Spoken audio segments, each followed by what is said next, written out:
ओम नमो भगवते वासुदेवाय नमः। दोस्तों, अपने जीवन में हर कोई व्यक्ति जाने अनजाने में ही सही छोटे बड़े पाप जरूर करता है, जिसका प्रायश्चित समय रहते ही कर लेना चाहिए, नहीं तो नर्क की यातना भुगतनी पड़ती है।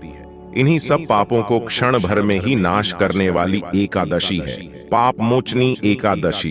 चैत्र मास के कृष्ण पक्ष में आने वाली एकादशी का नाम है पाप मोचनी एकादशी। और आज की इस वीडियो में हम चैत्र मास की पाप मोचनी एकादशी के बारे में बात करेंगे। आज हम आपका कंफ्यूजन दूर करेंगे कि आपको पाप मोचनी एकादशी व्रत कब रखना है, 5 अप्रैल या फिर 6 अप्रैल को। लेकिन वीडियो को पूरा देखिएगा, तभी आपकी कंफ्यूजन दूर होगी। तो आज की वीडियो में हम जानेंगे कि पाप मोचनी एकादशी इतनी महत्वपूर्ण क्यों है, और जानते हैं चैत्र कृष्ण पक्ष वर्ष 2024 एकादशी व्रत के शुभ मुहूर्त के बारे में, व्रत के नियमों के बारे में, पूजन विधि के बारे में, इस व्रत में क्या खाना चाहिए, क्या नहीं खाना चाहिए, व्रत का पारणा यानी कि व्रत कब खोले, व्रत खोलने का शुभ मुहूर्त कब से कब तक है, व्रत का पारण किस वस्तु के सेवन से करना चाहिए, एकादशी और द्वादशी तिथि कब से कब तक है, पूजा का शुभ समय क्या है, राहुकाल का समय क्या है, व्रत का पारण किस दिन करेंगे और किस चीज से करें, हरिवासर कब से कब तक है, साथ ही आप जानेंगे पूजा विधि के बारे में, और अंत में आप सुनेंगे पाप मोचनी एकादशी की व्रत कथा। पाप मोचनी एकादशी हिंदू कैलेंडर में 24 एकादशियों में से अंतिम एकादशी है। यह होलिका दहन और चैत्र नवरात्रि के उत्सव के बीच आता है। हिंदू में पापा शब्द का अर्थ है कुकर्म या पाप, और मोचन का अर्थ है मुक्त करना, और इसलिए यह एकादशी सभी किए गए पापों से मुक्ति देती है। इसके अलावा एकादशी का व्रत व्यक्ति को पाप करने से दूर रहने के लिए भी प्रेरित करता है। इसलिए भक्त पाप मोचनी एकादशी पर व्रत रखना अत्यधिक शुभ मानते हैं। पाप मोचनी एकादशी का व्रत हर साल चैत्र माह के कृष्ण पक्ष की एकादशी तिथि को रखा जाता है। यह होली के बाद की पहली एकादशी होती है। पाप मोचनी एकादशी के दिन भगवान विष्णु की पूजा करते हैं और व्रत रखते हैं। इस व्रत को करने से मनुष्य को जाने अनजाने में किए पापों से मुक्ति मिलती है। दोस्तों, अपने जीवन में हर कोई व्यक्ति जाने अनजाने में ही सही छोटे बड़े पाप जरूर करता है, जिसका प्रायश्चित समय रहते ही कर लेना चाहिए, नहीं तो नर्क की यातना भुगतनी पड़ती है। इन्हीं सब पापों को क्षण भर में ही नाश करने वाली एकादशी है पाप मोचनी एकादशी। और पाप मोचनी एकादशी के दिन जो भी भक्त सच्चे मन से व्रत की कथा पढ़ता है, सुनता है, और साथ ही पाप नाशक स्तोत्र का हिंदी अर्थ संस्कृत अनुवाद खुद से पढ़ता है या सुनता है, उसके सभी पापों का नाश एक क्षण में ही हो जाता है। और अंत में ऐसे भक्तों को भगवान श्री हरि के बैकुंठ लोक में निवास मिलता है। तो आज के इस वीडियो में आप पाप नाशक स्तोत्र का हिंदी अनुवाद भी सुनने वाले हैं। तो आइए तो लिए सबसे पहले सुनते हैं पाप नाशक स्तोत्र, फिर उसके बाद जानेंगे एकादशी कब है, शुभ मुहूर्त और संपूर्ण जानकारी। अब पहले सुनिए पाप नाशक स्तोत्र का हिंदी अनुवाद। पाप नाशक स्तोत्र को सुनते समय को हाथों में पुष्प जरूर रखें और श्रद्धा विश्वास के साथ सच्चे मन से अपनी गलतियों का, अपने पापों का प्रायश्चित करते हुए भगवान श्री हरि से प्रार्थना करें। स्तोत्र की समाप्ति के बाद सच्चे मन से इस पुष्प को भगवान के चरणों में अर्पित कर देना चाहिए। सर्वव्यापी विष्णु को सदा नमस्कार है, श्री हरि विष्णु को नमस्कार है। मैं अपने चित्त में स्थित सर्वव्यापी अहंकार सोनी श्री हरि को नमस्कार करता हूँ। मैं अपने मानस में विराजमान अव्यक्त अनंत और अपराजित परमेश्वर को नमस्कार करता हूँ। सबके पूजनीय जन्म और मरण से रहित प्रभावशाली श्री हरि को नमस्कार है। श्री हरि अर्थात श्री विष्णु मेरे चित्त में निवास करते हैं। श्री विष्णु मेरी बुद्धि में विराजमान है। श्री विष्णु मेरे अहंकार में प्रतिष्ठित है, और श्री विष्णु मुझ में भी स्थित हैं। वे श्री विष्णु ही चराचर प्राणियों के कर्मों के रूप में स्थित हैं।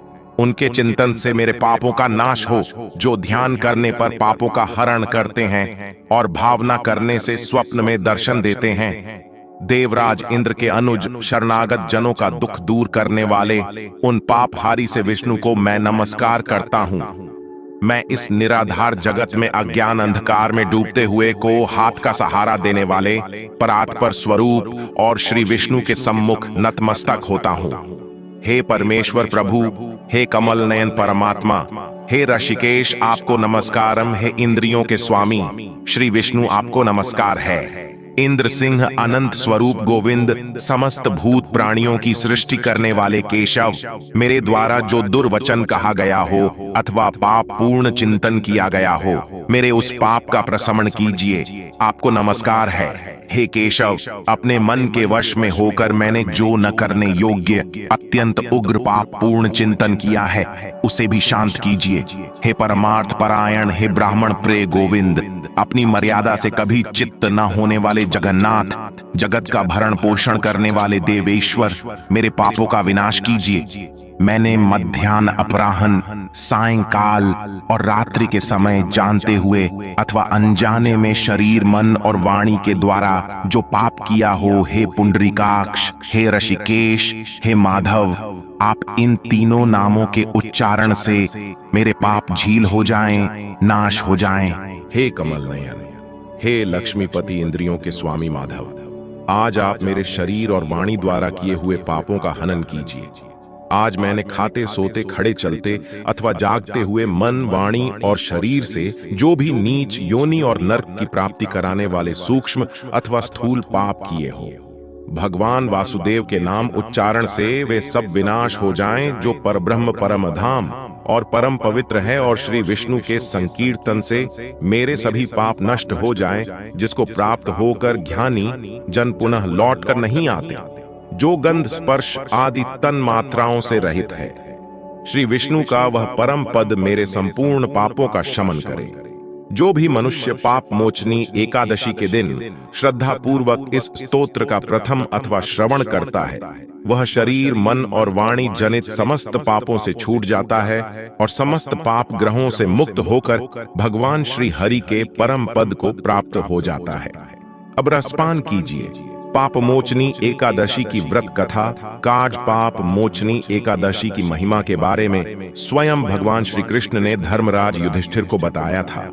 उन्होंने व्रत की कथा सुनाते हुए कहा कि राजन, एक बार में राजा मानधाता ने लोमश आशी से जब यह पूछा कि प्रभु यह बताइए कि मनुष्य जो जाने अनजाने में पाप कर्म करता है, उससे वह कैसे मुक्त हो सकता है, तब लोमश ऋषि ने उन्हें कथा सुनाई। उन्होंने बताया कि कैसे चैत्र रथ नामक सुंदर वन में चमन ऋषि के पुत्र मेधावी ऋषि तपस्या में लीन थे।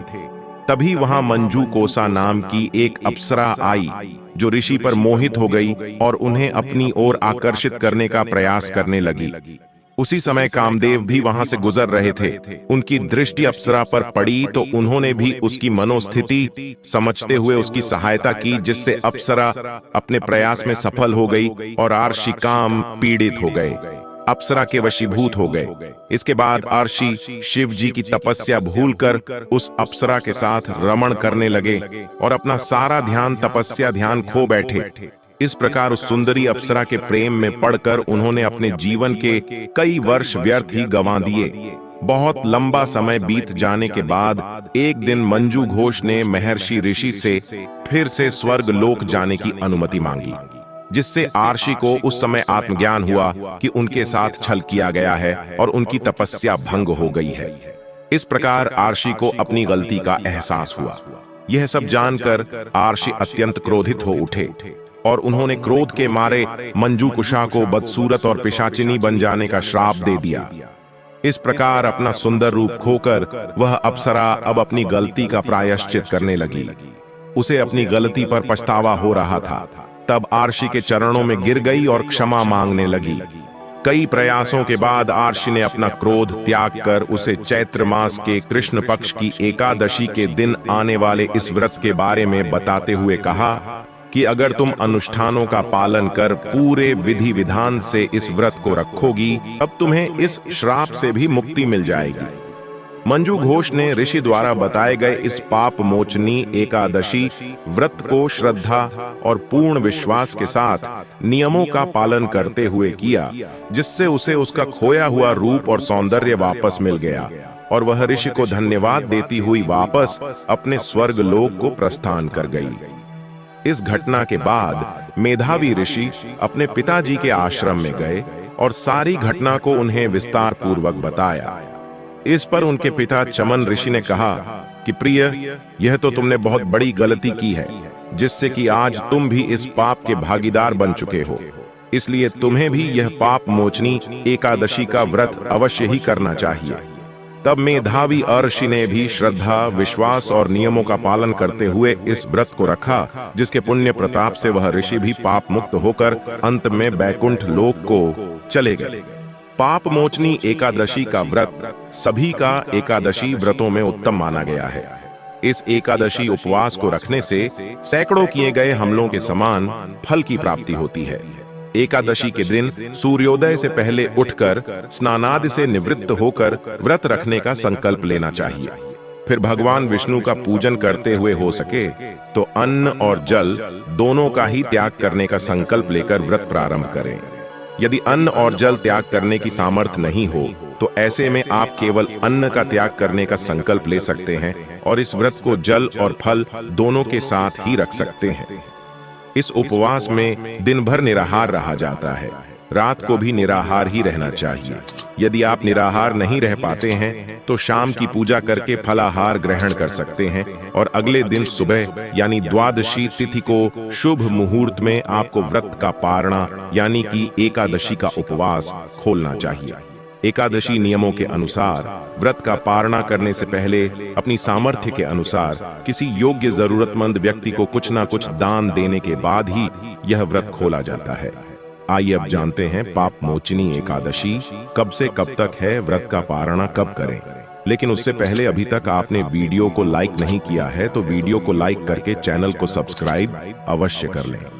दोस्तों, इस बार साल 2024 में 5 अप्रैल शुक्रवार के दिन पाप मोचनी एकादशी है और एकादशी का उपवास भी उसी दिन रखा जाएगा। इस दिन सभी वैष्णव संप्रदाय के लोग या इस्कॉन से जुड़े हुए लोग भी व्रत रखेंगे। एकादशी तिथि प्रारंभ होगी शुक्रवार को शाम 4:14 बजे से 5 अप्रैल को दोपहर 1:29 बजे इसकी समाप्ति हो जाएगी। द्वादशी तिथि प्रारंभ होगी 5 अप्रैल दोपहर 1:29 बजे से, जिसकी समाप्ति 6 अप्रैल सुबह 10:19 बजे पर 6 अप्रैल शनिवार को सूर्योदय सुबह 6:18 पर होगा और सूर्यास्त का समय 6:40 शाम पर। राहु काल सुबह 9:14 बजे से लेकर 10:49 तक रहेगा। राहु काल के समय में कोई भी शुभ कार्य करने से बचना चाहिए। आप एकादशी का उपवास जब भी रखते हैं उससे ठीक 1 दिन पहले दशमी तिथि के नियमों का पालन करते हुए तुलसी पत्र भी तोड़ लेनी चाहिए और तुलसी जी में जल भी अर्पित करना चाहिए। एकादशी उपवास के दिन तुलसी जी में जल अर्पित नहीं किया जाता है, ना ही तुलसी पत्र तोड़े जाते हैं और भगवान विष्णु को भोग में तुलसी जरूर अर्पित की जाती है। इसलिए आप दशमी तिथि को ही हर हाल में तुलसी पत्र तोड़कर रख लें। पाप मोचनी एकादशी 2024 पारण समय जो लोग 5 अप्रैल को पाप मोचनी एकादशी का व्रत रखेंगे वे अगले दिन 6 अप्रैल को स्नान और दान के बाद पारण करेंगे। उस दिन पारण का समय सुबह 6:05 से सुबह 8:37 तक है। इस समय में आपको व्रत का पारण कर लेना है। 6 अप्रैल को द्वादशी तिथि का समापन सुबह 10:19 पर होगा। इसलिए आप इस समय के अंदर अंदर अपना उपवास हर हाल में खोल लें। दशमी तिथि को किया गया भोजन सात्विक होना चाहिए। दशमी तिथि के सूर्यास्त के बाद अन्न ग्रहण नहीं किया जाता है। मन में धारणा करके सोएं कि अगले दिन आप एकादशी का उपवास रखेंगे। फिर एकादशी के दिन सुबह सूर्योदय से पहले उठकर स्नान करें। भगवान विष्णु के समक्ष बैठकर व्रत का संकल्प ले, पूजा करें और आरती करें। भगवान को भोग लगाएं। व्रत की कथा पढ़े सुने दिन भर उपवास रखें। शाम को यदि आप निराहार नहीं रह सकते तो एक समय में फलाहार ग्रहण कर सकते हैं। इस व्रत में आप दिन में भरपूर मात्रा में जल का सेवन कर सकते हैं और द्वादशी तिथि को शुभ मुहूर्त में आप अपना व्रत खोल लें। एकादशी के दिन चावल से बनी वस्तुओं का त्याग करना चाहिए। एकादशी के दिन चावल का दान भी नहीं करना चाहिए। भगवान विष्णु को अक्षत भी अर्पित नहीं किए जाते हैं। घर में शुद्ध सात्विक भोजन बनना चाहिए, नाखून, बाल इत्यादि नहीं काटने चाहिए और व्रत का पारणा करते समय तुलसी पत्र और जल से व्रत का पारणा यानी कि एकादशी का उपवास खोलना चाहिए। इनके अलावा मौसमी फलों के सेवन से या शुद्ध सात्विक भोजन से भी आप व्रत खोल सकते हैं।